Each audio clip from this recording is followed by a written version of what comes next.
మీకు అందులో బూత్ కనిపిస్తుందా? అందులో బూత్ ఉందా, నగ్నత్వం ఉందా, ఇంకేదైనా ఉందా?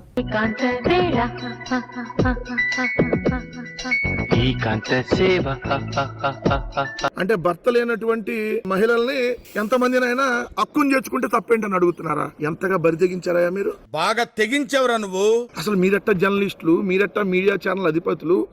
చిచ్చి. ఆ టీవీ ప్లేట్ మూర్తి ఏమంటాడు? మొగుడు లేనప్పుడు ఒంటరిగా ఉన్నటువంటి మహిళ దగ్గరికి వెళ్ళి ఇంట్లో ప్లేట్ లో భోజనం చేస్తే తప్పేంటి, నా ప్లేటు నా భోజనం నా ఇష్టం అంటున్నాడు. బాగా తెగించావురా నువ్వు. అట్లానే వాళ్ళ చైర్మన్ ఏమంటున్నాడు? నాయుడు నాకేం తప్పు కనిపించలే. బాగా తెగించావురా నువ్వు. ఎంతగా బరితెగించారు అసలు మీరు? ఈ సమాజంలో మనం ఎప్పుడన్నా చూసామా ఇట్లా? డైరెక్ట్ గా జర్నలిస్టులు మాట్లాడటం, డైరెక్ట్ గా మీడియా అధిపతులు మాట్లాడటం, తప్పేంటి, నా ప్లేటు నా ఇష్టం, లేదంటే నా ఫ్రెండ్ భార్య నా ఇష్టం. ఇదేంది? ఓర్ మీ దుంప ఎంత బరితెగించారు చూడండి. బాగా తెగించావు.